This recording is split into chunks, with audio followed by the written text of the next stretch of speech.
Selamat datang kembali di obrolan kita. Hari ini kita mau kupas tuntas nih salah satu sumber yang Anda bagikan tentang ikon pengembangan kepemimpinan korporat yang, wah, terkenal banget. Croton Field punya General Electric atau GE. Ya, Sumber kita kali ini kutipan dari buku Leading with Strategic Thinking, penulisnya Olson dan Simerson. betul. Nah, GE ini kan sering banget dibilang pabrik CEO. Selalu ada di daftar teratas perusahaan yang jago nyetak pemimpin. Misi kita sekarang ini ya pengen ngerti gitu, kenapa sih Croton Field ini bisa sepenting itu buat reputasi GE? Heeh. Coba kita bedah langsung deh. Sebenarnya Croton Field ini apa sih intinya? Oke, jadi Croton Field itu didirikan tahun 1956 loh, udah lama ya. Pada dasarnya ini tuh kayak universitas korporatnya GE. Internal, mereka punya. Universitas korporat, oke, biasa ya. Anggap aja ini kayak mekanisme inti jantung operasional GE lah, buat nyebarin praktek manajemen terbaik mereka.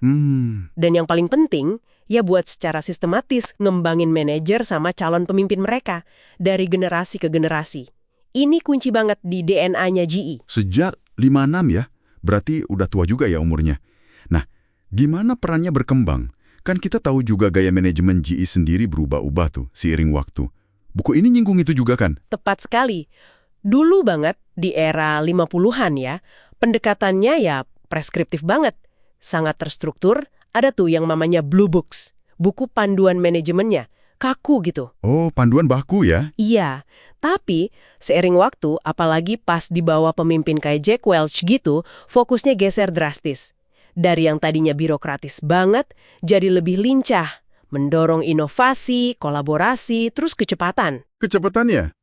Contohnya lewat sesi workout yang terkenal itu kan buat memangkas birokrasi.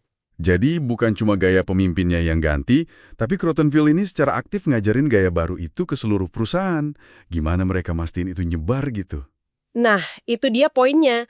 Yang menarik, meskipun fokusnya ganti-ganti ngikutin kebutuhan bisnis, ada satu hal yang tetap sama. Pendekatan GE yang disiplin banget dan sistematis. Disiplin dan sistematis? Iya, mereka pakai Croton Field ini benar-benar sebagai alat strategis buat nanemin cara pandang manajemen yang relevan saat itu.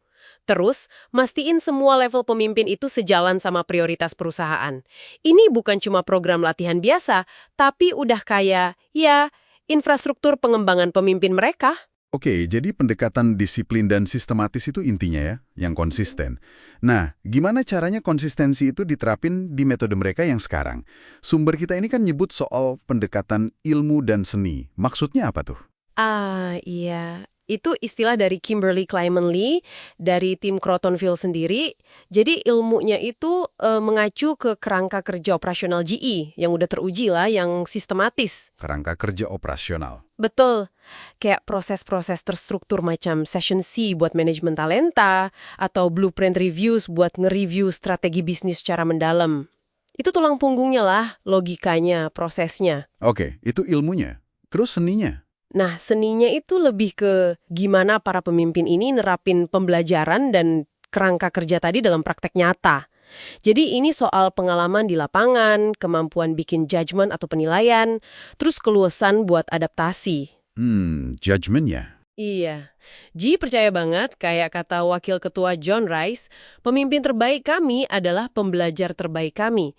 Nah, Croton Field ini jadi tempat buat ngasah seni kepemimpinan ini. Menarik banget ya perpaduan itu. Bisa kasih contoh yang lebih jelas nggak?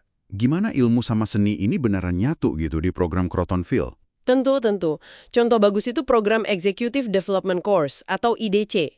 Program ini emang sengaja banget ngegabungin pembelajaran formal di kelas, itu ilmunya, dengan pengalaman nyata yang sangat spesifik. Nah, ini seninya. Pengalaman nyata yang spesifik, gimana tuh? Contohnya nih, di salah satu angkatan program itu, para eksekutifnya dikirim langsung ke Afrika. Buat apa? Buat mempelajari tantangan kematian ibu dan bayi secara langsung. Wah, serius? Sampai ke Afrika? Serius, dan mereka di sana nggak cuma observasi doang, tapi benar-benar nguji hipotesis awal mereka lewat pengalaman langsung di lapangan. Jadi turun langsung. Terus, setelah dari lapangan? Nah, setelah itu mereka balik, terus pakai alat-alat GE, kayak Lean Six Sigma ini bagian ilmu lagi kan, buat nganalisis temuan lapangan mereka secara sistematis. Habis itu, baru deh ngerumusin rekomendasi strategi bisnis yang konkret, yang bisa dijalankan. Oke. Jadi pengalaman lapangan itu bukan sekedar jalan-jalan, tapi jadi bahan mentah yang diolah pakai ilmunya GE buat jadi strategi beneran. Jelas banget sekarang integrasinya. Keren.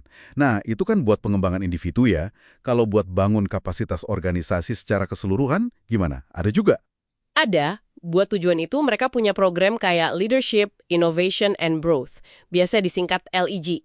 LEG, oke. Nah, program ini dirancang khusus buat nanganin isu-isu strategis yang penting banget buat unit bisnis tertentu atau bahkan buat GE secara keseluruhan. Gimana cara kerjanya? Biasanya dimulai dari pernyataan masalah yang jelas dari CEO. Terus, tim manajemen intinya ngebahas itu secara mendalam, ngundang pakar internal, eksternal, riset lagi. Mendalam ya? Iya.